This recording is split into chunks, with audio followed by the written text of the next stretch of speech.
مسلمانوں کو ہندوؤں کے اس غلبے سے بچانے کے لیے ایک شرط لازم یہ تھی کہ مسلمان ایک جماعت کے جھنڈے تک جمع ہوں، ورنہ ان کی کوئی سیاسی حیثیت نہیں۔ کانگریس جیسی طاقت، بڑی منظم جماعت، سرمایہ اس کے پیچھے، تعلیم یافتہ لوگ اس کے پیچھے، انگریز کی سپورٹ اس کی، تو اس میں مسلمانوں کے لیے تو جب تک کہ وہ یکجان نہ ہو جائے اور پوری ان کی قوت مسلم لیگ کے جھنڈے تلے نہ آ جائے، پاکستان کیسے بن جائے گا؟ اور یہ معلوم تھا کہ چاہے اصل تو محرک ہمارا یہی ہے کہ دباؤ سے بچ جائیں ہم، ان ہندوؤں کے دباؤ سے، ثقافتی، مذہبی، لسانی دباؤ سے، معاشی دباؤ سے بچ جائیں، لیکن یہ ہے کہ مسلمانوں کو یکجا کرنے کے لیے ایک نعرہ لگا، پاکستان کا مطلب کیا؟ لا الہ الا اللہ۔ وہ بات جو میں نے ابھی کہی تھی کہ حضور کا قرض ادا نہیں ہو سکتا جب تک کہ ہم ایسا نہ کریں، وہی بات ہے جو اقبال نے کہی تھی 1930 کے خطبے میں کہ مجھے یہ یقین ہے کہ ہندوستان کے شمال مغرب میں ایک آزاد مسلمان ریاست قائم ہوگی، اور اگر ایسا ہو گیا تو ہمیں موقع مل جائے گا کہ اسلام کی تعلیمات پر جو پردے پڑ گئے ہیں دور ملوکیت میں، انہیں ہٹا کر اصل تعلیم کا نقشہ دکھا دے دنیا کو۔ ہندوستان نے تو دیکھی مغلوں کی حکومت، خلجیوں کی حکومت، افغانوں کی حکومت، لودھیوں کی حکومت، خلافت راشدہ تو نہیں دیکھی نا۔ ہم چاہتے ہیں پاکستان میں وہ نظام قائم کریں، یہی قائد اعظم نے کہا تھا۔ پاکستان اس لیے چاہتے ہیں کہ اسلام کے اصول حریت و اخوت و مساوات کی ایک عملی نمونہ دنیا کے سامنے پیش کریں۔ اور پھر جو دعائیں مانگی گئی تھی، بہت سے جو میری عمر سے کم عمر کے لوگ ہیں انہیں تو بہرحال یاد نہیں ہو سکتا، لیکن میری عمر کے لوگ یا مجھ سے بڑوں کو تو یاد ہے، ہم نے نعرے لگائے، دعائیں مانگی گڑ گڑا کر، اور وہ دعائیں یہ تھی کہ اے اللہ تو ہمیں یہ ملک دے دے، ہم تیرے دین کا بول بالا کریں گے۔ اس کی ہم نے خلاف ورزی کی ہے، 52 برس پورے ہو گئے، آج 27ویں شب ہے، میرے اندازے میں آج 27ویں ہے، عرب میں، خلیج میں، سب جگہ 27ویں شب ہے۔ آج کوئی بہت دور نہیں ہے خلیج آپ سے، خلیج ہی کے دہانے پر پاکستان واقع ہوا ہے۔ 52 برس پاکستان کے ہو گئے، اس میں کتنا اسلام ہم نے نافذ کیا ہے؟ کہاں ہے وہ اصول حریت و اخوت و مساوات؟ وہی سودی نظام، وہی جاگیرداری نظام، خواجہ از خون رگے مزدور سازد لال ناب، از جفائے دہ خدایاں کشت دہ کانا خراب، انقلاب ہے انقلاب۔ یہ اقبال کہتا ہوا مر گیا۔ سرمایہ دار نے مزدور کے رگوں سے سرخ خون کشید کر کے شراب بنائی ہے جسے وہ شام کو بیٹھ کر پیتا ہے، اور زمیندار اور جاگیردار وہ کسانوں کی جو محنت کا اور خون پسینے کی کمائیوں سے عیش کرتے۔ انقلاب انقلاب، لیکن وہ 52 برس ہو گئے انقلاب تو نہیں آئے، وہی نظام۔ گویا کہ ہم نے اللہ سے ایک بدعہدی کی، اس بدعہدی کی سزا کیا ہے؟ نفاق ہم پر مسلط کر دیا گیا۔ سورہ توبہ کی 3 آیات منافقین کی خاص قسم بیان فرمائی، وَمِنْهُمْ مَنْ عَاهَدَ اللَّهُ، جنہوں نے اللہ سے عہد کیا تھا، لَئِنْ آتَانَا مِنْ فَضْلِهِ، اگر اللہ ہمیں فضل سے نواز دے گا، غنی کر دے گا، لَنَصَّدَّقَنَّ وَلَنَكُونَنَّ مِنَ الصَّالِحِينَ، خوب صدقہ خیرات کریں گے، بالکل نیک ہو جائے گا۔ لیکن جب اللہ تعالیٰ نے انہیں نواز دیا تو کیا کیا؟ بخلوا بہ، پھر انہوں نے بخل سے کام لیا، وتولوا، پھر موڑی، وہم موردون، اعراض کیا۔ نتیجہ کیا نکلا؟ فعاقبہم نفاقا فی قلوبہم، اللہ نے ان کے دلوں میں نفاق ڈال دیا۔ اور نفاق وہ بیماری ہے، قرآن میں کہا گیا ہے ان المنافقین فی الدرک الاسفل من النار، جہنم کے سب سے نچلے طبقے میں، وہی جو اشد العذاب، یوم القیامت یردون الی اشد العذاب، اگر پورے دین پر کاربند نہیں ہوگے تو قیامت کے دن شدید ترین عذاب میں جھونکے جاؤ۔ ان المنافقین فی الدرک الاسفل من النار، اور منافقین کے بارے میں ہم نے سورہ توبہ میں بھی آیت پڑھ لی، سورہ منافقون میں بھی پڑھ لی۔ ان کے لیے اے نبی آپ 70 مرتبہ بھی استغفار کریں گے تو میں معاف نہیں کروں گا۔ استغفر لهم او لا تستغفر لهم ان تستغفر لهم 70 مرة لن يغفر الله لهم۔ اس نفاق کی 3 شکلیں ہیں۔ نفاق باہمی، وہ ایک قوم ایک نہیں رہی، اب ڈھونڈ اب اس کو چراغ رخ زیبا لے کر اب وہ قومیتوں میں تحلیل ہو گئی، عصبیتیں، ایتھنک، لنگوسٹک، پروونشل قوم کہاں ہے؟ تحلیل نفاق باہمی، ایک نفاق کردار جو حضور نے فرمایا کہ تین نشانیاں ہیں منافق کی، اگر تینوں چیزیں ہوں تو وہ کٹر منافق ہے، خواہ نماز پڑھتا ہو، روزہ رکھتا ہو اور اپنے آپ کو مسلمان سمجھتا ہو۔ بخاری کی اور مسلم کی روایت ہے، جب بولے جھوٹ بولے، جب وعدہ کرے خلاف ورزی کرے، اور جب کہیں امین بنا دیا جائے تو خیانت کرے۔ اپنے معاشرے کو دیکھ لیجئے، میں تو یہ سمجھتا ہوں کہ جو جتنا بڑا ہے یہاں اتنا ہی بڑا جھوٹا، اتنا ہی بڑا وعدہ خلاف اور اتنا ہی بڑا خائن ہے۔ اب تو اربوں کے معاملے ہوتے ہیں، وہ خیانت جو ہے وہ کچھ سینکڑوں ہزاروں کی اب نہیں ہے، ملین اور بلینز کا معاملہ، اللہ ماشاء اللہ، سوائے اس کے جو اللہ تعالیٰ نے کوئی، لیکن یہ کہ وہ ایکسیپشنز ہیں۔ اور تیسری سب سے بڑی منافقت اس وقت ہے ہمارے دستور کی منافقت۔ قرارداد مقاصد میں اللہ کی حاکمیت بھی ہے اور اسی قرارداد مقاصد میں غیر اسلامی چیزیں بھی ہیں، اسی دستور کے اندر یہ دفعہ بھی موجود ہے۔ کوئی قانون سازی یہاں کتاب و سنت کے منافی نہیں کی جا سکتی، لیکن آپریٹو نہیں ہے۔ آپریٹو اس انداز میں ہوگی کہ آئیڈیالوجی کاؤنسل بنا رکھی ہے، وہ دیکھتی رہے گی اور ہر سال رپورٹیں پیش کرتی رہے گی۔ رپورٹوں کا کیا حشر ہوگا، ان کی امپلیمنٹیشن گارنٹیڈ ہے یا نہیں، کوئی ذکر نہیں۔ ضیاء الحق صاحب نے فیڈرل سید کوڈ بنائی، 2 ہتھکڑیاں بھی پہنا دی، اس کو 2 بیڑیاں بھی پہنا دی۔ دستور پاکستان بھی تمہارے دائرے سے خارج، جو جوڈیشل لاز ہیں وہ بھی تمہارے دائرے سے خارج، فیملی لاز میں تمہارے دائرے سے خارج، اور مالی قوانین بھی 10 سال کے لیے تمہارے دائرے سے خارج۔ اس سے بڑا مکر اور فریب اور اس سے بڑا جھوٹ اور اس سے بڑا دھوکہ کوئی نہیں ہو سکتا اسلام کے ساتھ۔ اب اس کی سزا جو ہے وہ بھگت رہے۔ نمبر 3، مذہبی دہشت گردی، کبھی سنی تھی اس نوعیت کی؟ کون کر رہے ہیں؟ چاہے وہ اعلی کار ہو باہر کے، ہیں تو یہاں کے، باہر والا آدمی کوئی آ کے نہیں کر رہا ہے تو یہاں کے اعلی کار بن گئے ہوں گے، وہ را کے ہوں، وہ موساد کے ہوں، کوئی بھی ہو۔ لیکن یہ کہ اگر یہ مذہبی یہ تلخی نہ ہو تو یہ کور کیسے مل جائے انہیں؟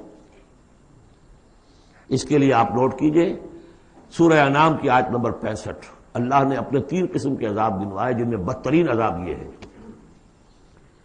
هو القادر، کہہ دیجئے اے نبی اللہ اس پر قادر ہے، ان یبعث علیکم عذابا من فوقکم، کوئی عذاب تمہارے سروں کے اوپر سے بھیج دے، او من تحت ارجلکم، تمہارے قدموں کے نیچے سے زمین پھٹ جائے، زلزلہ آ جائے، او یلبسکم شیعا، یا تمہیں گروہوں میں تقسیم کر دے، ویذیق بعضکم بعض بعض، ایک دوسرے کی طاقت کا مزہ چکھو۔ یہ 3rd type of punishment, divine punishment, جس کا ہم اس وقت شکار ہیں۔ 4تھے درجے میں معاشی اعتبار سے ملک تباہ ہو چکا ہے۔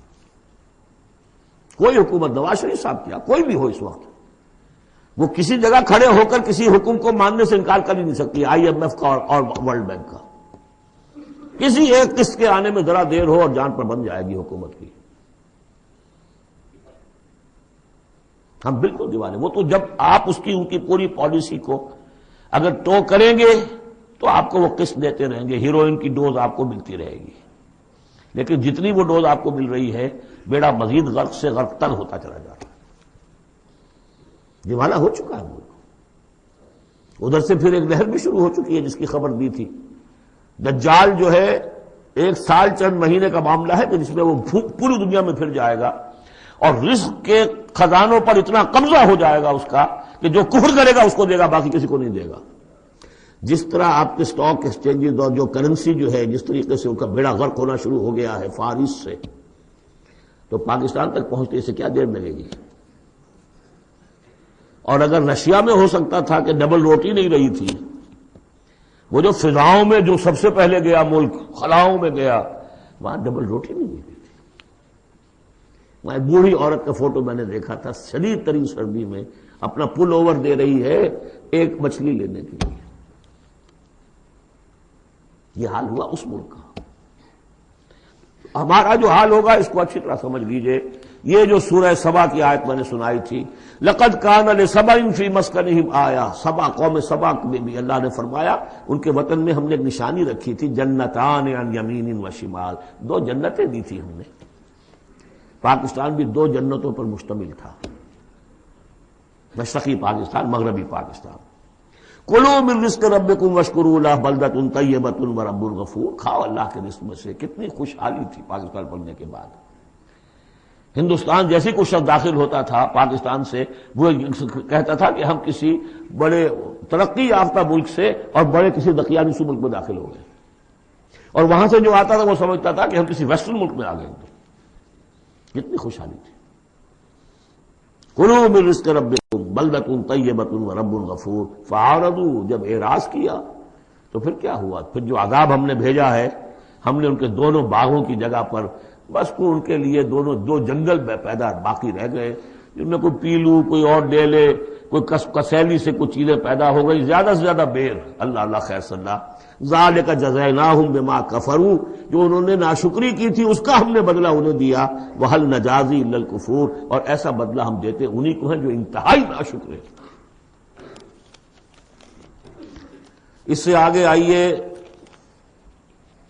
حصے بکھرے ہونے کا شدید اندیشہ اب پھر دوبارہ اٹھ کھڑا ہوا ہے۔ یہ جو کچھ ہوا ہے ہمارے ہاں عدلیہ کا بحران، اس میں چیف جسٹس بھی سندھی اور جو الیکشن کمیشن کا چیئرمین بھی سندھی، اور دونوں کے ساتھ جو معاملہ ہوا، اب صدر بھی سندھی، وزیر اعظم بھی سندھی۔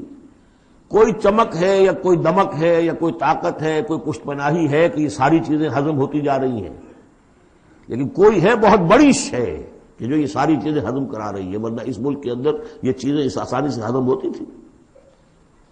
کہ بول رہے ہیں بڑے بڑے لیڈر کہ کوئی ایجنڈا ہے جو اس کو پورا کرنے کے لیے سارا کام ہو رہا ہے۔ میں نے جمعے میں کہا کہ اب تو جناح پور کے لیے بھی آثار نظر آ رہے ہیں۔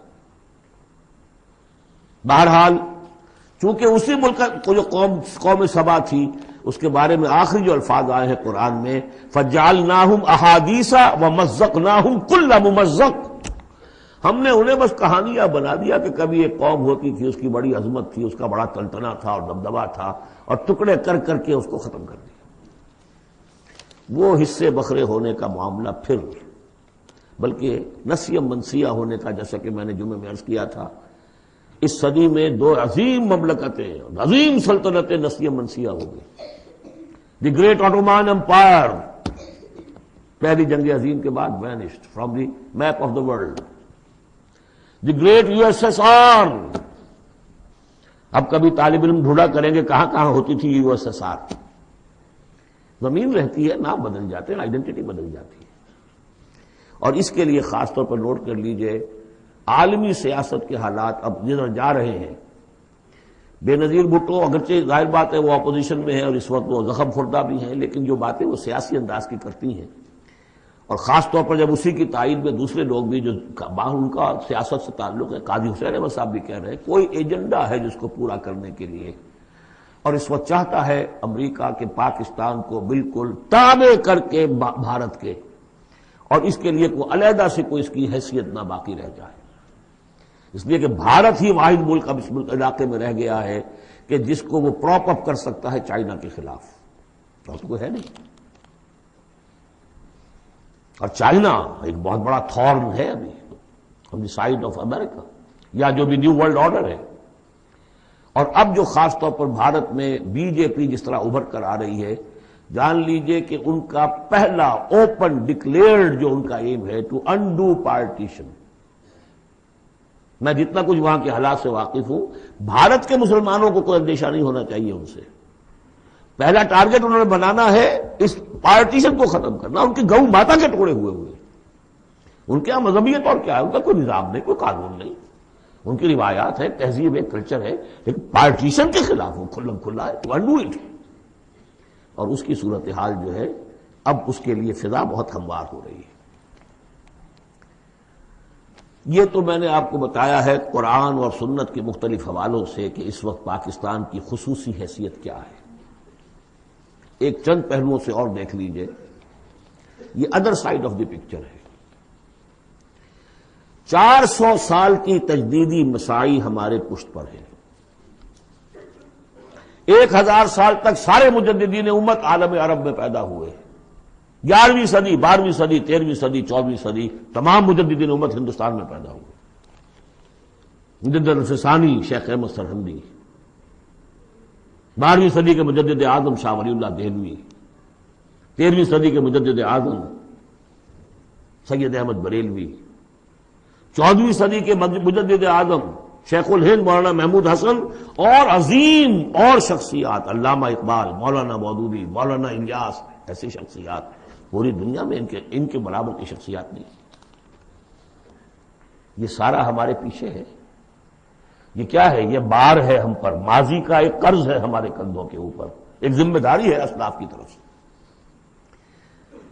پھر فکری اور روحانی اعتبار سے نوٹ کیجئے، ڈاکٹر شریعتی ایران کے اور مالک بن نبی الجزائر کے کھل کر لکھ چکے اپنی کتابوں میں کہ intellectual and spiritual centre of gravity of Islamic world of Islam has shifted to South Asia. Iqbal جیسا مفکر جو پیدا ہوا، آپ اندازہ کیجیے، ایک زمانے میں کبھی بغداد ہوتا تھا علم کا مرکز، پھر اسپین ہوا ہے علم کا مرکز، پھر شمالی افریقہ بنا ہے جہاں ابن خلدون جیسی شخصیتیں ابھری ہیں۔ اس کے بعد وہ کہتے ہیں کہ اب جو اسلام کا روحانی اور intellectual centre of gravity of this امہ has shifted to the South Asia. تیسری بات یہ کہ بھارتی مسلمانوں نے پاکستان بنانے کے لیے گویا کہ ایک طرح سے اپنا فرض کفایہ ادا کیا تھا۔ انہیں معلوم تھا کہ یہاں تو پاکستان نہیں بنے گا، انہوں نے کس لیے حصہ لیا؟ کہ وہ اسلام کا بول بالا کرنے کے لیے، یا کم سے کم امت کا اکثر حصہ 2/3 تو بچ جائے اس سارے دباؤ سے کہ جو آ رہا تھا۔ تو اس حوالے سے ان کا بھی تو ذمہ داری کا بوجھ پھر ہمارے کندھوں پر ہے۔ وہ جو جھیل رہے ہیں آج، معاشی طور پر وہ پست ہیں، ملازمتیں انہیں نہیں ملتی ہیں، تعلیم گاہوں میں ان کو داخلے نہیں ملتے ہیں، ان کی زبان ختم کر دی گئی ہے۔ اب ہندی زبان میں ظاہر بات ہے کہ اب تو پھر بھی وہ ایک نسل، لیکن 2 نسلیں تو بیت گئیں کہ جو اس تعلیم کی، اس زبان کی وجہ سے وہ پیچھے رہ گئی۔ یہ سب کچھ ہوا، کیوں جھیلا انہوں نے؟ یہ جو ہم پہ گزری سو گزری مگر شب ہجراں، ہمارے اشک تیری عاقبت سوار چلے، تو جو کچھ بیت رہی ہے ان پر، جبکہ انہیں گاؤں یہ سننے پڑتے تھے نعرے، مسلمان کے 2 استھان، پاکستان یا قبرستان، نکلو یہاں سے، تم یہاں ہو کیوں یہاں پر؟ اب بال ٹھاکرے جو کچھ کہتا رہتا ہے، یہ وشوا ہندو پریشر کے لیے جو کچھ کہتے رہتے ہیں۔ بی جے پی والے تو بڑے سمجھدار ہیں، بڑے ماڈریٹ ہو گئے، مائلڈ ہو گئے اپنے بیانات کے اندر۔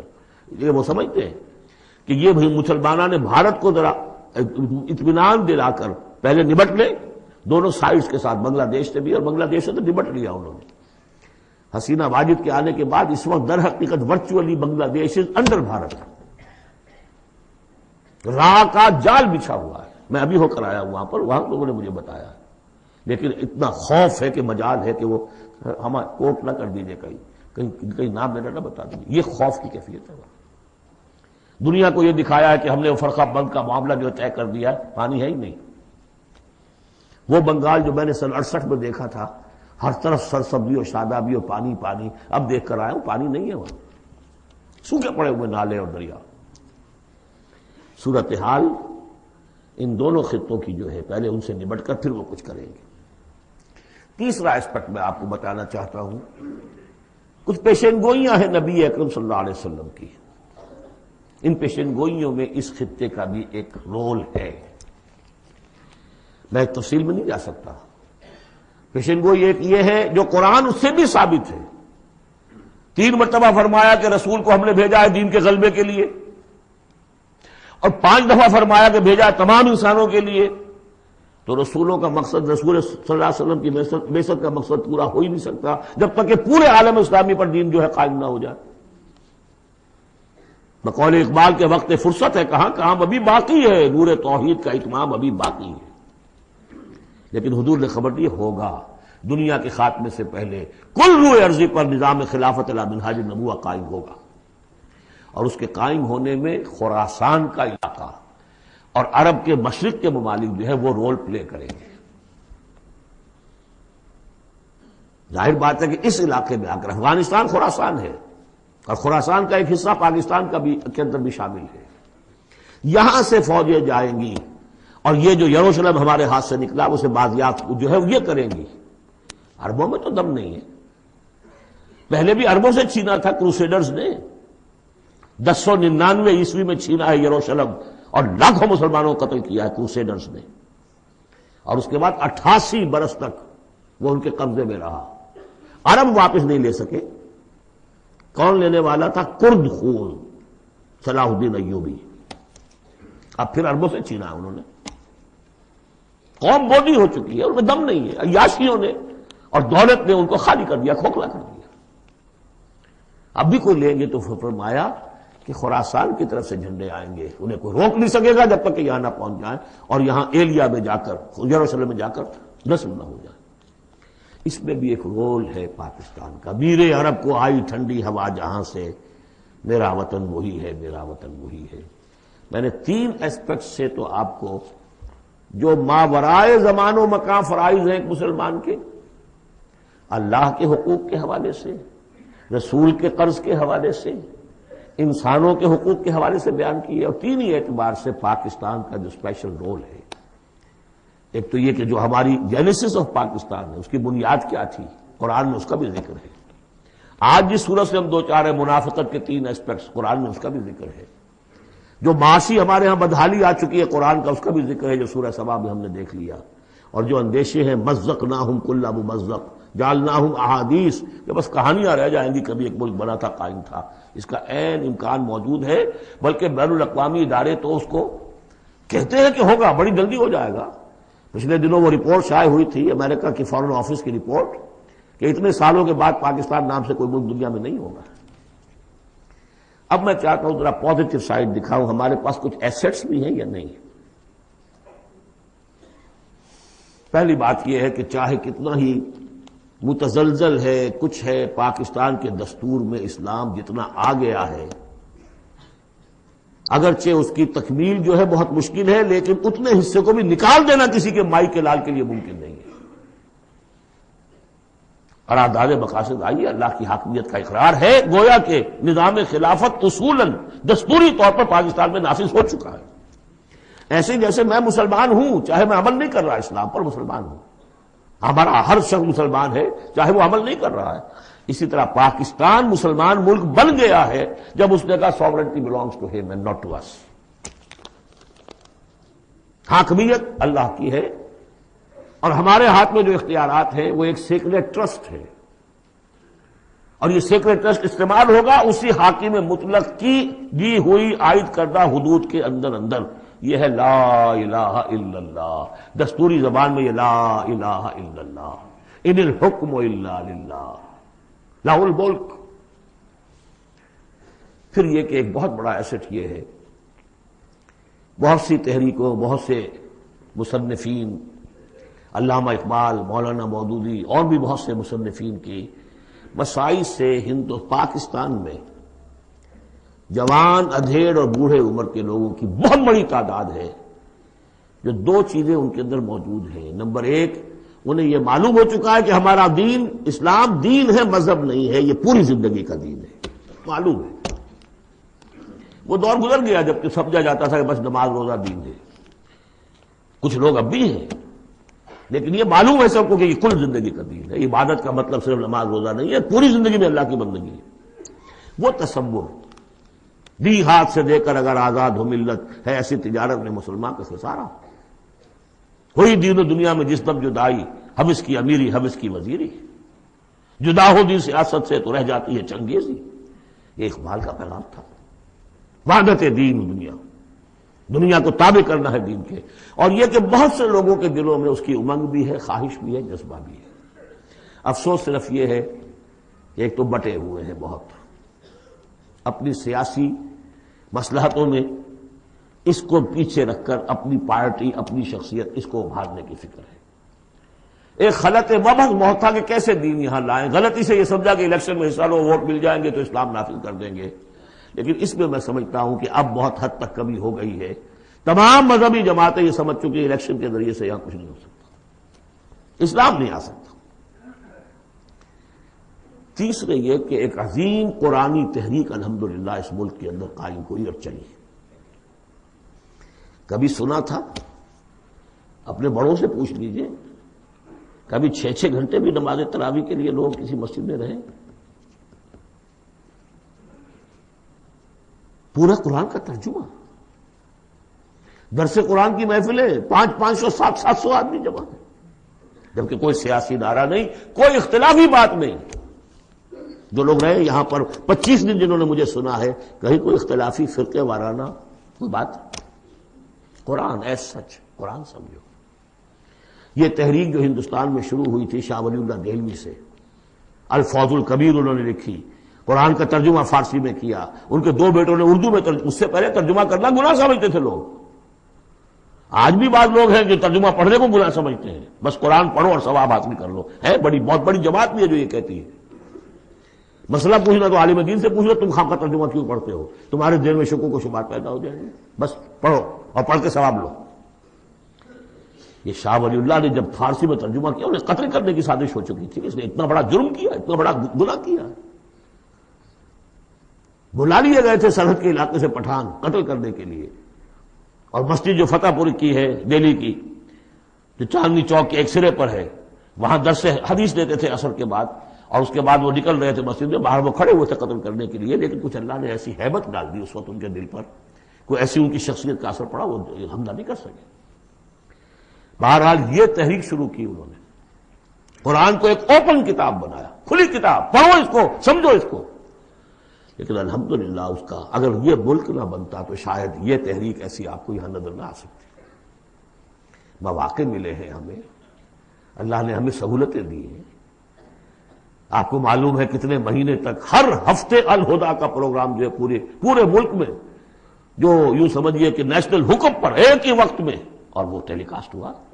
غلغلہ ایک پیدا ہو گیا تھا کہ نہیں اسلام قرآن مجید کا.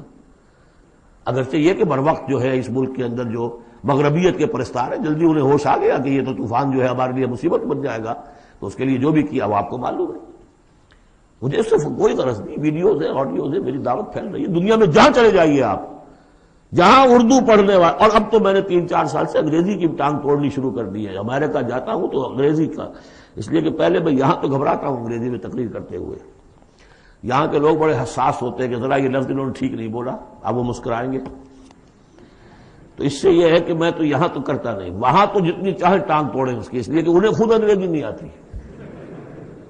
ان کے اپنے اپنے ایکسنٹ ہیں، اپنے اپنا ہے، وہ کیا بول رہے ہوتے ہیں، اور ان کی توجہ ہوتی ہے سننے کے لیے یہ کہہ کیا رہے. تو الحمدللہ کہ اب تو میں جاتا ہوں تو 1.5 مہینے میں ایک دفعہ، پچھلی مرتبہ میری ایک تقریر اردو میں ہوئی ایک جگہ پر، باقی سب انگریزی میں. پورا یہ میسج انگریزی میں جا چکا ہے عربوں کو، لوکل وہاں کے افرو امریکنز کو. پھر وہاں سے ہو کر مختلف، وہ تو نرس سینٹر ہے امریکہ اس وقت، وہاں سے جہاں جہاں وہ چیز پہنچ رہی ہے. تو اب اس کا کوئی نتیجہ انشاءاللہ نکلے گا، اور اس کا مرکز اللہ نے اس ملک کو بنایا. یہ ہمارے وہ ایسٹس ہیں کہ جو ہمارے پاس ہیں، ہمیں دیکھ لینا چاہیے ہمارے کچھ ہے بھی کہ نہیں. اب آئی ہے بات کہ عملی اقدامات کیا ہوں. پہلا قدم تو وہ تھا کہ جو میں نے جمعے میں بیان کیا، اس شعور کو اجاگر کیا جائے کہ اللہ کے دین کو غالب کرنے کی جد و جہد فرض عین ہے. Nobody is exempt. یہی میں نے آپ کے سامنے بیان کر دیا. اگر دین قائم نہیں ہے تو ہماری عبادت جزوی ہے، ایک حصے میں ہم عبادت کر رہے ہیں اللہ کی، باقی دوسری زندگی کے ہمارے پہلو جو ہے اللہ کی بغاوت پر مشتمل ہے. یہ کام فرض عین کے درجے میں ہے، اور اس کے لیے عقلاً اور نقلاً لازم ہے کہ کسی نہ کسی جماعت میں آدمی شریک ہو، اکیلا تو یہ کام نہیں کر سکتا. اس کے لیے جیسا کہ میں نے عرض کیا تھا، عقل عام بھی کہتی ہے انقلاب، نظام بدل دینا کسی ایک آدمی کے بس کا روگ ہے. ایک پارٹی چاہیے، حزب اللہ چاہیے. حضرت موسیٰ کی قوم نے کوڑا جواب دے دیا تھا تو معاملہ وہی کا وہی رک گیا. حضور کے ساتھیوں نے ایک جماعت کی شکل میں اپنا، جہاں حضور کا پسینہ گرا وہاں اپنی خون کی ندیاں بہا دی، اسلام قائم ہو گیا. پھر احادیث دیکھیے، علیکم بالجماع، لا اسلام الا بالجماع. اور سب سے بڑی حدیث، انی آمرکم بخمس، اللہ اے مسلمانوں میں تمہیں 5 باتوں کا حکم دے کر جا رہا ہوں. اللہ امرنی بہن، مجھے اللہ نے ان کا حکم دیا ہے. بالجماعت والسمع والطاعت والہجرت والجہاد فی سبیل اللہ. جماعت کی زندگی ہو اور جماعت بھی سم و طاعت والی، لسن اینڈ اوبے.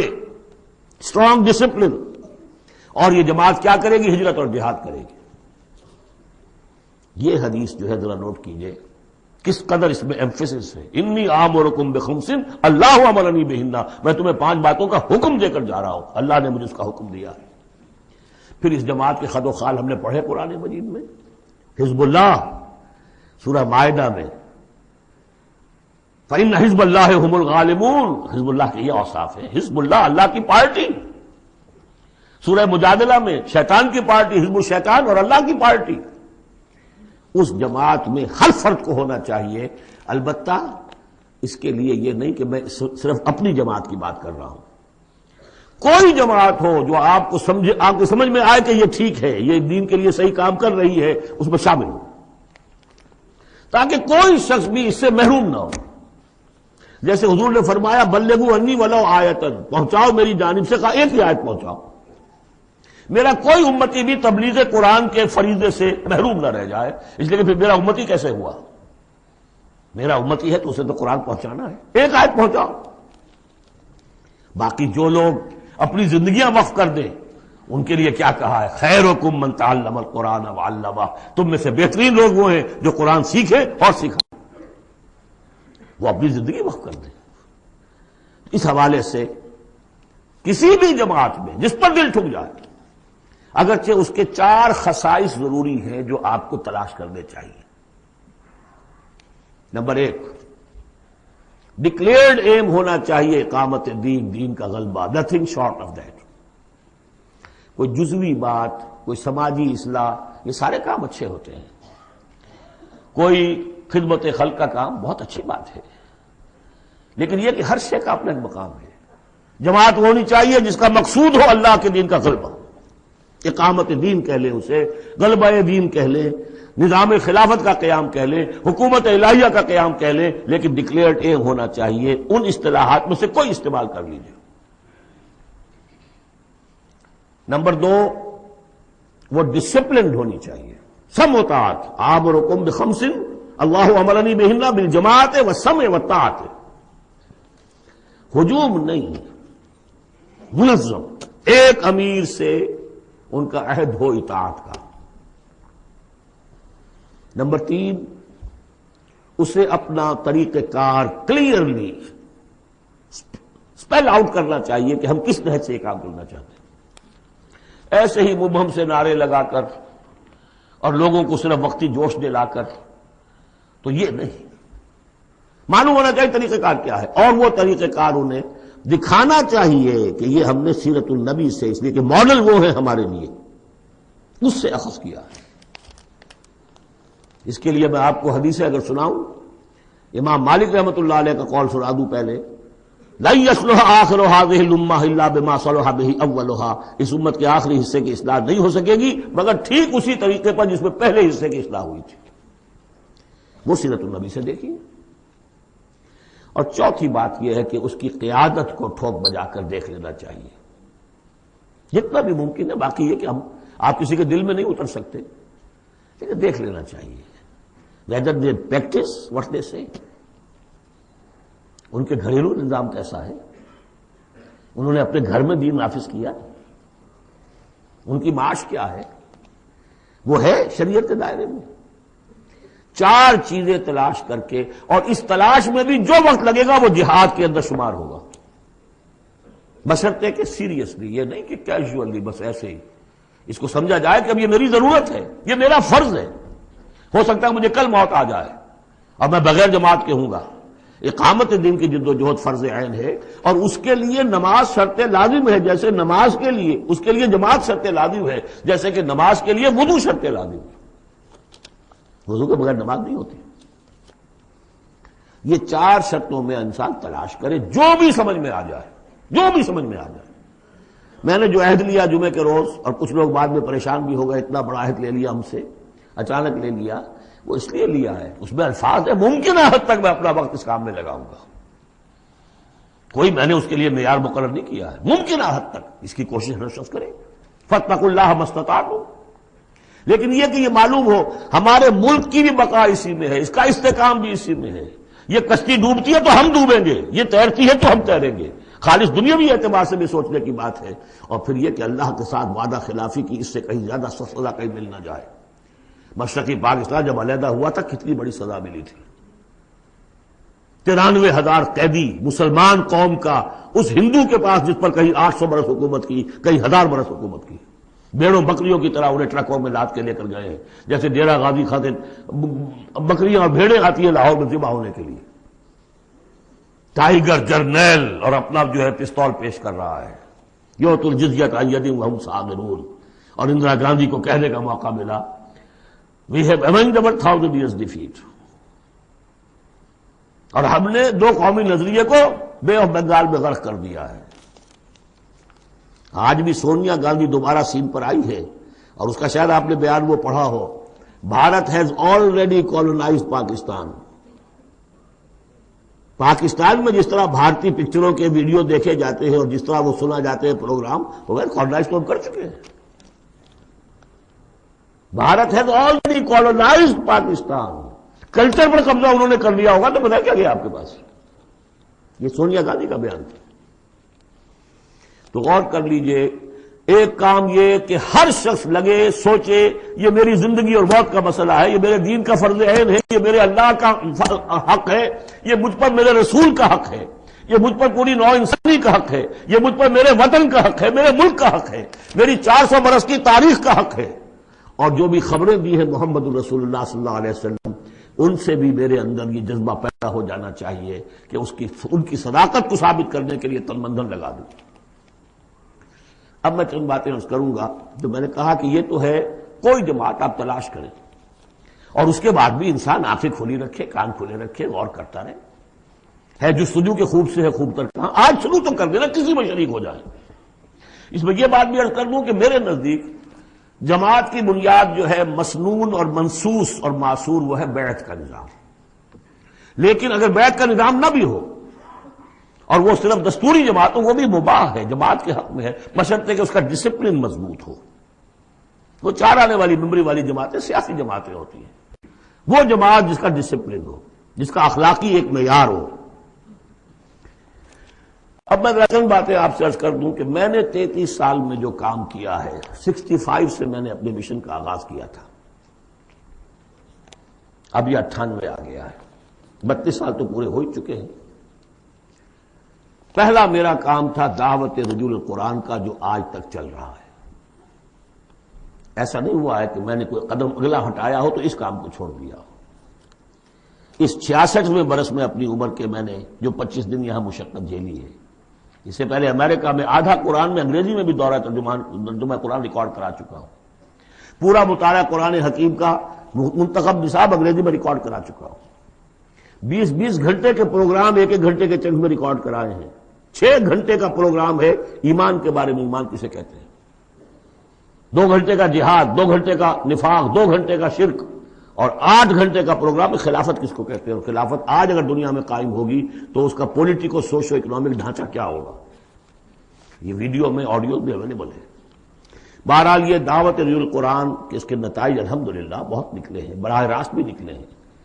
انجمنیں قائم ہوئی ہیں، لاہور کی مرکزی انجمن، پھر کراچی کی انجمن، پھر ملتان کی انجمن، پھر فیصل آباد کی انجمن، پنڈی کی انجمن، پشاور کی انجمن، انجمنیں قائم ہوئی، اکیڈمیز وجود میں آئی ہیں، لاہور کی اکیڈمی پہلے، پھر یہ اکیڈمی ہوئی ہے، اکیڈمی ملتان میں بن چکی ہے، قرآن کانفرنسیں ہم نے منعقد کی ہیں، قرآنی تربیت گاہیں 1 مہینے کی، 40 دن کی، 7 دن کی ہمہ وقت، یہ سب کیا ہم نے۔ اور درس قرآن جو عوامی درس قرآن لاہور میں میرا ہوتا تھا، جبکہ اتوار کی چھٹی ہوتی تھی، اس وقت میرا عوامی درس جو ہوتا تھا وہ 500-700 آدمی اس میں ہوتے تھے۔ ایک مرتبہ ایک کتاب تقسیم ہوئی تو اس کی گنتی سے معلوم ہوگا کہ 700 نسخے وہاں تقسیم ہوئے، اور اس کا ایک بالواسطہ بھی بڑا اچھا نتیجہ نکلا ہے۔ بہت سے ادارے اب قائم ہو گئے جو قرآن مجید کی دعوت، عربی زبان کی تدریج، جو ہم نے آج سے سن یوں سمجھیے کہ یہ انجمن قائم ہوئی ہے سن 72 میں، 26 برس ہو رہے ہیں۔ ہم نے جو اصطلاحات وضع کی تھی، قرآن کانفرنس سے الحمدللہ وہاں ہو گئی، یہی اس طریقے سے عربی زبان کی کلاسز، اس میں بھی بالواسطہ الحمدللہ ہمیں اس کا فضل ملے گا، اس لیے کہ ایک شروع ہم نے کیا۔ اس ضمن میں چاہوں گا کہ جو حضرات بھی جاننا چاہیں کہ اس میں کیا کچھ ہوا ہے، کس طور سے ہوا ہے، اس کا صغرا کبرا کیا ہے، اس کا پس منظر کیا ہے، اس کا ریشنلے کیا ہے، وہ میری ایک کتاب ہے مجھے نہیں معلوم یہاں یہ کتابیں ہیں یا نہیں، لیکن یہ کہ دعوت رجول القرآن کا منظر اور پس منظر یہ کتاب مطالعہ کریں جن صاحب کو بھی میرے کام کے اس پہلی شق سے کوئی دلچسپی ہے۔ اس کے ضمن میں آپ نے سن لیا ہے، یہاں پر بھی خواتین کے پروگرام بھی ہو رہے ہیں، 1 ایئر کورس بھی شروع ہو رہا ہے، لاہور میں تو مسلسل ہو رہا ہے، امریکہ سے آ کے لوگ وہاں پر شریک ہو رہے ہیں اور 1 ایئر کورس کر کر کے نوجوان جا رہے ہیں۔ الحمدللہ کہ وہاں پر ہمارا جو ہے اب انشاءاللہ کوئی اکیڈمی وہاں پر بھی شروع ہو جائے گی، یہ ہو رہا ہے امریکہ کے اندر۔ دوسرا کام جو میں نے کیا الحمدللہ اللہ کے فضل و کرم سے، ایک مختصر لیکن منظم جماعت تنظیم بیعت کی بنیاد، ایک مردہ سنت کو زندہ کیا ہم نے۔ میرا دعویٰ یہ ہے کہ بنیاد کسی جماعت کی قرآن، حدیث، سنت، سیرت اور 1400 برس کی تاریخ دنیا جو ہماری مسلمانوں کی ہے، 1300 برس تک کم سے کم کوئی اور بنیاد اجتماعیت کی ہے ہی نہیں سوائے بیعت کے۔ حضور نے کی بیعت، آؤ بیعت کرو میرے ہاتھ پر، آؤ مرنے کی بیعت کرو، یا پھر وہ بیعت جو عقبہ ثانیہ میں لی گئی تھی، بایعنا رسول اللہ صلی اللہ علیہ وسلم علی السمع والطاعۃ فی العسر والیسر والمنشط والمکرہ، بڑی طویل حدیث ہے، وہ میں بعد میں آپ کو بتاؤں گا بھی۔ ہم نے اسی کو اخذ کیا ہے، اختیار کیا ہے، تنظیم اسلامی میں شمولیت کے لیے جو بیعت ہے وہیں سے لی ہے۔ بہرحال ہم نے اس پر ایک کتاب، ایک جماعت مرتب کر دی ہے، ڈھانچہ بنا دیا ہے، نظام العمل بنا دیا اس کا۔ یہ نہیں ہے کہ بیعت کا مطلب یہ کہ اب آپ کو کچھ کہنے کا حق ہی نہیں، لا حول ولا قوت۔ حضور سے لوگ اختلاف کر لیتے تھے، حضور نے فرمایا تھا غزوہ بدر میں کہ کیمپ یہاں لگا دو، لگا دیا گیا۔ پھر کچھ لوگوں نے کہا کہ حضور اگر تو یہ وحی سے ہے تو ٹھیک ہے، سر آنکھوں پر، اگر آپ کی ذاتی رائے تو اجازت ہو تو ہم کچھ عرض کریں۔ فرمایا ہاں کہو، کہ ہمارا جو تجربہ ہے جنگی تجربہ، اس کی روح سے وہاں پر کیمپ ہو تو اچھا۔ فرمایا اٹھاؤ، اکھاڑو کیمپ یہاں سے لگا دو۔ تو مشورہ، شاورہم فی الامر، ان سے مشورہ کرتے رہا کیجیے۔ قرآن مجید میں حضور کو حکم ہے، مشورہ بھی ہو سکتا ہے، اختلاف رائے بھی ہو سکتی ہے، ذاتی تنقید بھی کیجیے۔ ہمارے ہاں تنظیم اسلامی کے اندر سالانہ ایک اجتماع وہ ہوتا ہے جس میں جو شخص چاہے آئے اور مجھ پر ذاتی تنقید کرے۔ باقی شورا کا نظام اپنی جگہ پر ہے جو الیکٹڈ ہوتے ہیں لوگ۔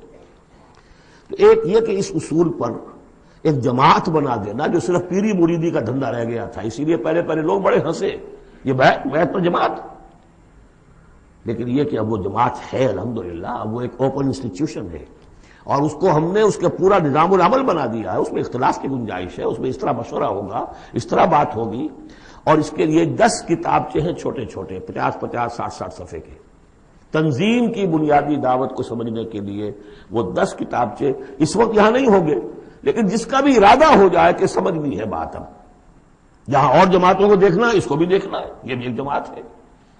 میں یہ نہیں کہتا یہی ایک جماعت ہے، جو بھی قافلے ہیں دیکھیے، سب کو دیکھیے، لیکن اگر تنظیم کو سمجھنا ہے تو 10 کتابچے چھوٹے چھوٹے۔ عزم تنظیم، تنظیم اسلامی کا تاریخی پس منظر، تعارف تنظیم، نظام العمل، میرا ذاتی حساب کتاب کہ میں نے دنیا میں کتنی جائیداد بنائی ہے، کب شروع کیا تھا تو اس کے بعد سے میری روٹی کہاں سے چلی ہے، اب کیا صورتحال ہے، ایک ایک پیسے کا حساب دے دیا۔ وہ میرا حساب کم و بیش کے نام سے وہ پمفلٹ موجود ہے۔ یہ ساری چیزیں جو ہے جن لوگوں کو اب سیریسلی بات کو سمجھ میں آ گئی ہو، سمجھ میں آئے کہ یہ میرا فرض ہے، آئی ایم ریسپانسبل، مجھے اللہ کی بندگی کرنی ہے جس کے لیے یہ کام لازم ہے، مجھے محمد صلی اللہ علیہ وسلم کا قرض ادا کرنا جس کے لیے لازم ہے، مجھے اس ملک کا حق ادا کرنا جس کے لیے یہ لازم ہے۔ یہ اگر آپ کو اپنے فرض کا احساس ہو جائے گا تو آپ تلاش کریں گے، جو تلاش کرے گا وہ پائے گا، جو اندہ یا بندہ۔ باقی میرا ایک ماضی بھی ہے، وہ ماضی یہ کہ میں جماعت اسلامی میں رہا ہوں 10 برس تحریک کے ساتھ، جماعت میں 3 برس اور 7 برس جمعیت طلبہ میں۔ جمعیت طلبہ میں ناظم اعلیٰ بھی رہا ہوں آل پاکستان، جبکہ یہ مشرقی اور مغربی پاکستان دونوں ایک ہی ملک تھے، اور جماعت اسلامی میں ایک ضلعی تنظیم کا امیر رہا ہوں، ضلع منگمری کا۔ بہرحال یہ نوٹ کر لیجئے کہ وہ میرا ماضی ہے، اس سے مجھے اختلاف ہوا تو کیوں ہوا تھا، اس پر میری پوری کتاب موجود ہے۔ کوئی بدنیتی کا الزام میں نے مولانا مودودی پر نہیں لگایا، لیکن یہ کہ اختلاف ہوا تھا کہ الیکشن کے ذریعے سے بات سامنے آ چکی ہے، ہماری یہ ساری ایکسرسائز میں فٹیلٹی ہے، ہمیں انقلابی طریقہ کار اختیار کرنا چاہیے۔ وہ کتاب تحریک جماعت اسلامی ایک تحقیق مطالعہ جو میں نے 25 برس کی عمر میں لکھی تھی اور جماعت کا رکن تھا اس وقت تک، میں نکل کر نہیں لکھی ہے میں نے، وہ تو جس کو نوٹ آف ڈسینٹ ہوتا ہے، پارٹی ورکر ہے، ممبر ہے، اور وہ ڈس اولیژن ہو گیا کسی وجہ سے، اختلاف ہو گیا ہے تو اپنی رائے ظاہر کرتا ہے نا، وہ میں نے پیش کی تھی، وہ کتاب بھی موجود ہے۔ لیکن اس کے بعد جس طریقے سے اس کی مس ہینڈلنگ ہوئی اس سارے اختلاف کی، اور پھر بڑے بڑے لوگ مولانا امین حسن اصلاحی صاحب، عبدالغفار حسن صاحب، عبدالجبار غازی صاحب، عبدالرحیم اشرف صاحب، کراچی کے شیخ سلطان صاحب، شیخ جمیل الرحمان صاحب، اور بہت سے، مولانا افتخار بلخی صاحب، یہ سب لوگ جو جماعت سے علیحدہ ہوئے، یہ حادثہ کیوں ہوا، اس پر بھی پھر میری ایک کتاب ہے، تاریخ جماعت اسلامی کا ایک گم شدہ باب۔ جنہیں میرے اس ماضی کو دیکھنا ہو، کچھ شکوک و شبہات تو میرے بارے میں بڑے پروپیگنڈے کر دیے گئے ہیں اور جس کی وجہ سے حجابات سے قائم ہو چکے ہیں، لیکن اس کو دیکھنا، اسٹڈی کریں، معلوم کریں، دودھ کا دودھ، پانی کا پانی علیحدہ ہوتا ہے۔ تیسرا کام جو الحمدللہ میں اللہ کا بڑا فضل و کرم اپنے اوپر مانتے ہوئے اس کا تذکرہ کر رہا ہوں، اسے کسی درجے میں بھی کوئی خود ستائی نہ سمجھیے، بلکہ آج ہی جو آپ نے آیت پڑھی ہے فاما بنعمت ربک فحدث، جو بھی نعمتیں ہوئی ہوں ان کا تذکرہ کیا کرو۔ الحمدللہ کہ منہج انقلاب نبوی کے اوپر ہر اعتبار سے اس کو بالکل واضح کر کے، اور اس سے ہم نے ایک پروسیس اخذ کیا ہے۔ میں آپ سب سے کہوں گا اس کا مطالعہ کیجئے، سمجھ میں نہ آئے پھینک دیجیے اٹھا کر، کسی جگہ پر اختلاف ہو تو مجھ سے کیجئے بات۔ منہج انقلاب نبوی کتاب بھی ہے، کیسٹس بھی ہے، آڈیوز بھی ہے، ویڈیوز بھی ہے۔ چوتھے درجے میں ہم نے تحریک خلافت شروع کی تھی، سن 91 میں میں نے یہی کراچی سے شروع کی، پھر اس کے بعد یہی کراچی میں خالد دینا ہال میں نے 4 دن لیکچر دیے خلافت کے موضوع پر، اور اس کے بعد اگرچہ پروگرام یہ تھا کہ اسے ایک عوامی موومنٹ چلایا جائے، لیکن ابھی فی الحال ہم نے محسوس کیا کہ لوگ کچھ ہلنے کے لیے تیار نہیں ہے۔ وہ ضرور دستخط کر دیتے ہیں، فارم پر کر دیتے ہیں، 2000 کا جلسہ ہے، 200 فارم ہمیں مل گئے، لیکن اس کے بعد ان کو ڈھونڈیے تو ملیں گے نہیں۔ لہٰذا وہ ہم نے صرف یہ رکھا، محدود کر دیا ہے کہ جو بیعت نہ کرنا چاہیں ابھی اور تنظیم اسلامی میں شامل ہونا چاہیں تو وہ معاون تحریک خلافت ہو جائے۔ اور ایک ہم نے تحریک خلافت ایک بنائی ہے رجسٹرڈ باڈی، تاکہ خلافت سے متعلق جو بھی مواد ہے وہ لوگوں کو پہنچایا جائے۔ میں نے وہ اپنے خطبات جو ہیں وہ شائع کیے، ان کا فارسی میں ترجمہ کرایا ہے، خاص طور پر اس وقت افغانستان میں اور ایران میں شدت کے ساتھ ضرورت ہے کہ انہیں معلوم نہیں، کر بیٹھے ہیں وہ لیکن سمجھ میں نہیں آ رہا چلائے کیسے ہم۔ ایران میں بھی آپ نے دیکھ لیا ہوگا کہ جو ان کے خامنہئی صدر جو ہیں ان کے رہبر اور ان کے اور صدر کے مابین اختلاف ہے، سڑکوں تک پر وہ اختلاف آ گیا۔ یہ ڈوئلزم چل نہیں سکتا، ایک طرف انتخاب ہے، انتخاب سے ہو کے آ رہا ہے، ایک طرف وہ جو ہے بیٹھے ہوئے ہیں، اور جیسے کہ آپ کو معلوم ہے خمینی صاحب نے، وہ جو پہلے صدر تھے بنی صدر صاحب، وہ شاید 98-99% ووٹ لے کر آئے تھے، خمینی صاحب نے ڈسمس کر دی، چھٹی ہو گئی۔ تو نظام کیا ہوگا، اسلامی خلافت کا نظام کیا ہوگا؟ میں ہو کے آیا ہوں پچھلے سال، اور وہاں کے علماء سے گفتگو ہوئی ہے، کنفیوزڈ ہے۔ باقی یہ جو بیچارے ہمارے ساتھی افغانستان کے، ان میں تو اکثر کی جدید تعلیم ہی نہیں ہے، وہ بہرحال ان کا جذبہ تھا، حالات ایسے تھے جس کی وجہ سے کہ انہوں نے جو بھی کچھ کیا ہے، اور طالبان کے پاس بہت بڑا علاقہ ہے اب، لیکن یہ ہے کہ انہیں بھی بتانے کی ضرورت ہے کہ یہ اسلامی نظام اب کیسے چلے گا۔ ماڈرن حالات میں ماڈرن سٹیٹ ہو، خلافت اصولی طور پر کیا تھی، اور خلافت حضور کے دور میں کیا تھی، اور خلافت اب کیا ہوگی، اس کو سمجھنا ہے دلیل کے ساتھ۔ اس کے لیے پیسہ چاہیے، اس کے لیے تعاون چاہیے، وہ کتابیں پھیلیں، چھپیں۔ اس حوالے سے یہ 4 شق ہیں میرے کام کے جو میں نے آپ کے سامنے رکھ دیے۔ تھوڑی سی بات اور کر دوں، میرا تعلق کن سے ہے۔ دعوت رجوع القرآن میں میں نے اپنے فکر کے، اپنی سوچ کے 4 سورسز معین کیے ہیں۔ اولین فکر جو ہے، میرے فکر پر جو بھی اثر پڑا ہے وہ علامہ اقبال کی ملی شاعری کا ہے، اور ہائیسٹ بھی اسی کا اثر ہے ان کا فلسافیکل تھاٹ جو لیکچرز میں ہے، reconstruction of religious thought in Islam. اس کے بعد مولانا مودودی کا تحریکی فکر، تحریک۔ اقبال مفکر تھے، وہ تحریک چلانے والے آدمی نہیں تھے، اگرچہ ابھی معلوم ہوا ہے ڈاکٹر برہان احمد فاروقی نے، ان کا انتقال ہوا ابھی شاید 2 سال ہوئے ہیں، لیکن انتقال سے پہلے کتاب لکھ دی، جس سے ثابت ہوتا ہے کہ علامہ اقبال عمر کی آخری سٹیجز میں سن 35-36 میں بیعت کی بنیاد پر ایک جمعیت شبان المسلمین قائم کرنا چاہتے تھے، اور اس کا دستور بھی مرتب ہو گیا تھا۔ وہ ڈاکٹر برہان احمد فاروقی کی کتاب، اس کی تلخیص کر کے ہم نے شائع کر دیا، علامہ اقبال کی آخری خواہش، اس میں خط و کتابت ہے، وہ ساری کی ساری چیزیں جو ریکارڈ میں موجود ہیں، لیکن بہرحال انہوں نے اپنی زندگی میں یہ کام شروع کر نہیں سکے۔ یہ کام مولانا مودودی نے شروع کیا، تحریک اٹھائی، جماعت بنائی. لیکن مولانا مودودی سے پہلے میرے نزدیک ابوالکلام بھی تھے. انہوں نے حزب اللہ بنائی تھی 1913 میں، اور وہ بیعت کی بنیاد پر تھی. اس حوالے سے یہ میرا ایک پس منظر ہے. اور 3 اعتبارات سے پھر میں اپنا رشتہ جوڑتا ہوں شیخ الہند سے، وہ نوٹ کر لیجیے اچھی طرح. ایک تو یہ کہ شیخ الہند کا جو ترجمہ، اس پر جو تفسیری حواشی لکھے شبیر احمد عثمانی صاحب نے، یہ میرے لیے قرآن فہمی کا بہت بڑا سورس ہے. تفہیم القرآن بھی، تدبر قرآن بھی. لیکن تفہیم القرآن میں بھی ایک چیز جو ہے وہ تشنا ہے، اس میں دین میں تصوف کی جو چاشنی ہے، باطنی کیفیات، وہ اس میں نہیں آ رہی ہے. تحریکی ہے، زبردست تحریکی انداز میں. تحریک میں وہاں سے لیتا ہوں، لیکن ایک اسلاف کے ساتھ جڑنا اور ایک یہ کہ دین کا یہ باطنی روحانی جو اس پہلو ہے، یہ میں ان شیخین سے لیتا ہوں، شیخ الاسلام شبیر احمد عثمانی اور ان کے استاد شیخ الہند مولانا محمود حسن. پھر ابوالکلام کو شیخ الہند نے تجویز کیا تھا 1920 میں کہ اس کے ہاتھ پر بیعت کرو اور اسے امام الہند مانو. اور مولانا مودودی بھی الجمیت کے اندر انہوں نے اپنی صحافت کا آغاز کیا تھا اسی وقت جس زمانے میں کہ شیخ الہند اس کے صدر تھے. یہ سارے حقائق جو اس وقت بالکل نگاہوں سے چھپے ہوئے ہیں، یہ میری ایک کتاب ہے جماعت شیخ الہند اور تنظیم اسلامی، اس میں تفصیل کے ساتھ موجود ہے. یہ میں صرف اس لیے بتا رہا ہوں کہ جس کو بھی ان 25-26 دنوں کے اندر کوئی بھی تعلق خاطر قائم ہوا ہو، جو سیریسلی سوچنے کو تیار ہو، وہ ان چیزوں کا مطالعہ کرے. اب آخری بات ہے، من انصاری اللہ، کون ہے میرا مددگار اللہ کی راہ میں؟ اس مدد کی کیا کیا شکلیں ہو سکتی ہیں؟ سب سے پہلے تو یہ جو میرے فکر سے متفق ہو گئے، جو طریقہ کار ان کے سامنے آیا ہے اس کو انہوں نے مان لیا، اگر وہ مجھ سے واقف بھی ہیں اور مجھ پر اعتماد بھی کر سکتے ہیں تو تاخیر نہ کریں اور بیعت کریں اور تنظیم اسلامی میں شامل ہو جائیں. اس بیعت کی وضاحت میں ابھی اس حدیث کی روح سے کروں گا بعد میں. یہ نہیں اگر اس سے کمتر ابھی آپ چاہتے ہیں کہ کوئی نسبتاً کمتر معاملہ رہے ابھی بیعت کے معاملے میں، اتنا اقدام جو ہے فوری طور پر نہ ہو، تو یہاں کی انجمن خدام القرآن ہے، اس کے ممبر بنیے. کورس شروع ہو رہا ہے، اس میں وقت نکالیے. آپ نے جو ہے مختلف پروفیشنل تعلیم کے اوپر کتنے سال لگائے ہیں.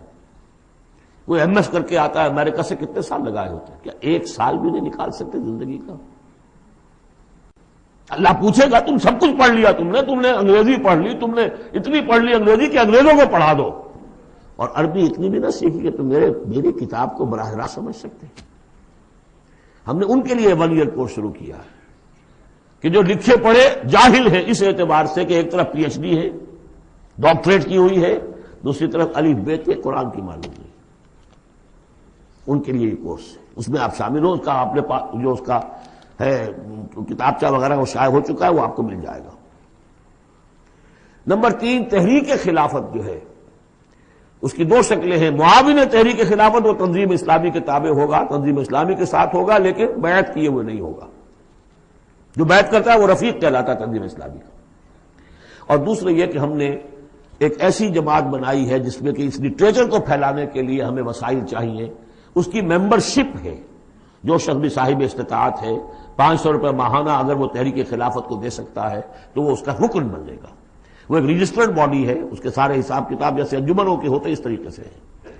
یہ 4 شکلیں ہیں کہ جس میں آپ میرے ساتھ تعاون کر سکتے ہیں، شریک ہو سکتے ہیں. درجے وار میں نے وہ ساری باتیں آپ کے سامنے رکھ دی.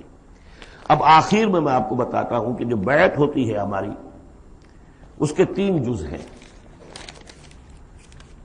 پہلا جز وہ ہے کہ جو ہر شخص کرتا ہی ہے مسلمان، صرف بیعت کے وقت اسے شعوری طور پر تازے کرنا ہے.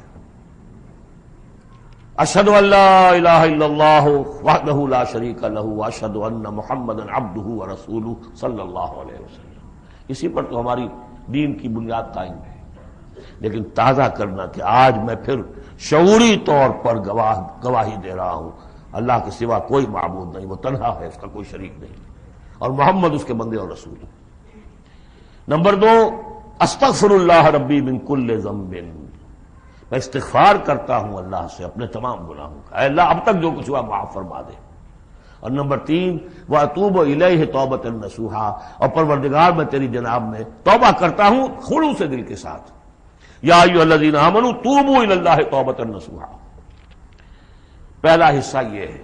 دوسرا حصہ انی اعاہد اللہ، میں اللہ سے عہد کرتا ہوں. یہ اللہ سے عہد ہے. بیع و شراء اللہ کے درمیان اور بندے کے درمیان ہے. ان اللہ اشتری من المؤمنین انفسهم واموالهم بان لهم الجنہ، جنت اس کے پاس ہے، وہ آپ کو دے گا. آپ سے وہ جان اور مال مانگ رہا ہے. وہ بیع کیا ہے؟ انی اعاہد اللہ، میں اللہ سے عہد کرتا ہوں. ان اہجر کل ما یکرہہ، ہر اس چیز کو چھوڑ دوں گا جو اسے پسند نہیں ہے. وَأُجَاهِدَ فِي سَبِيلِهِ جُهْدَ اسْتِطَاعَتِي، اور اپنی مقدور بھر اس کی راہ میں جہاد کروں گا. اس کے معنی کیا ہے؟ انفق مالی وابذل نفسی، اپنا مال بھی خرچ کروں گا، جان بھی، وقت بھی صرف کروں گا. لِإِقَامَةِ دِينِهِ وَإِعْلَاءِ كَلِمَتِهِ، اس کے دین کو قائم کرنے کے لیے اور اس کے کلمے کی سربلندی کے لیے. اب تیسرا حصہ آیا، وَلِأَجْلِ ذَلِكَ، اس مقصد کے لیے أُبَايِعُكَ، میں آپ سے بیعت کرتا ہوں. یہاں سے اب وہ حدیث شروع ہو رہی ہے. أُبَايِعُكَ عَلَى السَّمْعِ وَالطَّاعَةِ، لیکن یہ کہ اس میں ایک لفظ کا اضافہ کیا، فی المعروف، آپ کا ہر حکم سنوں گا اور مانوں گا بشرطے کہ شریعت کے خلاف نہ ہو، within the parameters of شریعہ. حضور سے جو بیعت کی تھی اس میں یہ الفاظ نہیں تھے، سب میں وقت، اس لیے کہ حضور غلط حکم دے نہیں سکتے، معصوم تھے، جو حکم دیں گے مانیں گے. بایانا رسول اللہ صلی اللہ علیہ وسلم علی السمع والطاعۃ، بس ہم نے اس میں اضافہ کیا علی السمع والطاعۃ فی المعروف، شریعت کے دائرے کے اندر، فی العسر والیسر. اگر یہ شریعت کے دائرے کے اندر ہے تو چاہے مشکل ہے اور چاہے آسان مانیں گے. والمنشط والمکرہ، چاہے ہماری طبیعتیں آمادہ ہوں اور چاہے ہمیں اپنی طبیعتوں پر جبر کرنا پڑے مانیں گے. وعلی اثرۃ علینا، اور چاہے ہم پر آپ دوسروں کو ترجیح دے دیں، ہم یہ نہیں کہیں گے کہ ہم پرانے ساتھی ہیں، آپ نے نو وارد کو امیر بنا دیا، نہیں. اٹس یور پریروگیٹو، یہ آپ کا اختیار ہے، جس کو چاہے آپ بنائیں، ہم پر کسی کو ترجیح دے دیں. دیکھیے کس طرح باریک بینی سے جماعتی زندگی میں فتنے اٹھنے کے دروازے جو ہے سب ایک ایک کر کے حضور نے بند کیے. وَعَلَىٰ اللَّهِ نُنَازِلُ الْأَمْرَ أَهْلَهُ، اور جنہیں آپ امیر بنا دیں گے ان سے جھگڑیں گے نہیں، ان سے بھی تعاون کریں گے، ان کی اطاعت کریں گے. حضور نے فرمایا من اطاعنی فقد اطاع اللہ ومن عصانی فقد عصى اللہ، جس نے میری اطاعت کی اس نے اللہ کی اطاعت کی، اور جس نے میری نافرمانی کی اس نے اللہ کی نافرمانی کی. ومن اطاع امیری فقد اطاعنی ومن عصى امیری فقد عصانی، جس نے میرے مقرر کردہ امیر کی اطاعت کی اس نے میری اطاعت کی، اور جس نے میرے معین کردہ امیر کی مخالفت کی یا اس کی نافرمانی کی اس نے میری نافرمانی کی. اور آخری بات، وَعَلَىٰ أَن نَّقُولَ بِالْحَقِّ أَيْنَمَا كُنَّا لَا نَخَافُ فِي اللَّهِ لَوْمَةَ لَائِمٍ، ہم جہاں کہیں بھی ہوں گے حق بات ضرور کہیں گے، مشورہ دیں گے، صحیح دیں گے. اب اپنی بات جو ہے ودہولڈ نہیں کریں گے، اپنے اوپینینز کو روکیں گے نہیں، حق بات کہیں گے، اپنی بات کہہ کر پھر ہم فارغ ہوں گے. اس کے بعد یہ کہ جو فیصلہ امیر کا ہوگا اس کے مطابق اطاعت ہوگی. یہ بیعت ہے. اور اب آخر میں نے جو آیتیں شروع میں پڑھی تھی، درمیانی آیت کا ترجمہ تو میں نے کر دیا تھا، اس سے پہلے کی دو آیتیں اور اس کے بعد کی دو آیتوں کا ترجمہ اور سن لیجئے. یہ پکار جو آج آپ کے سامنے آئی ہے اس کے حوالے سے سنیے. یا ایھا الذین آمنوا استجیبوا للہ وللرسول اذا دعاکم لما یحییکم، اہل ایمان لبیک کہو اللہ اور اس کے رسول کی پکار پر جبکہ وہ تمہیں پکاریں جس چیز کے کہ تمہیں زندگی ملے گی. بظاہر موت نظر آتی ہے غزوہ بدر سے پہلے، لیکن اس سے زندگی مل رہی ہے. وَاعْلَمُوا أَنَّ اللَّهَ يَحُولُ بَيْنَ الْمَرْءِ وَقَلْبِهِ، اور اگر حق کے واضح ہو جانے کے بعد انسان اسے قبول نہ کرے تو ایک وقت آتا ہے اللہ حائل ہو جاتا ہے بندے کے اس کے دل کے درمیان. وَأَنَّهُ إِلَيْهِ تُحْشَرُونَ، اور پھر اسی کی طرف تم جمع کر دیے جاؤ گے. وَاتَّقُوا فِتْنَةً لَا تُصِيبَنَّ الَّذِينَ ظَلَمُوا مِنكُمْ خَاصَّةً، اور ڈرو اس عذاب سے، اس فتنے سے جب آئے گا تو صرف گناہگاروں کو لپیٹ میں نہیں لے گا، گندم کے ساتھ بھس بھی پسے گا، گل بھی پسے گا. وَاعْلَمُوا أَنَّ اللَّهَ شَدِيدُ الْعِقَابِ، اور جان لو اللہ سزا دینے میں بہت سخت ہے. پھر وہ آیت آئی تھی وَاذْكُرُوا، ذرا یاد کرو، إِذْ أَنْتُمْ قَلِيلٌ مُسْتَضْعَفُونَ فِي الْأَرْضِ تَخَافُونَ أَنْ يَتَخَطَّفَكُمُ النَّاسُ فَآوَاكُمْ وَأَيَّدَكُمْ بِنَصْرِهِ وَرَزَقَكُمْ مِنَ الطَّيِّبَاتِ لَعَلَّكُمْ تَشْكُرُونَ. اور اس کے بعد کی دو آیات، یا ایھا الذین آمنوا لا تخونوا اللہ والرسول، اللہ اور اس کے رسول سے خیانت مت کرو، جو وعدہ کیا ہے سمعنا وأطعنا اس کو پورا کرو. وَتَخُونُوا أَمَانَاتِكُمْ، اپنی امانتوں کے اندر بھی خیانت نہ کرو. اور جان لیجئے ہمارے پاس یہ پاکستان سلطنت خدا داد سب سے بڑی امانت ہے اس وقت.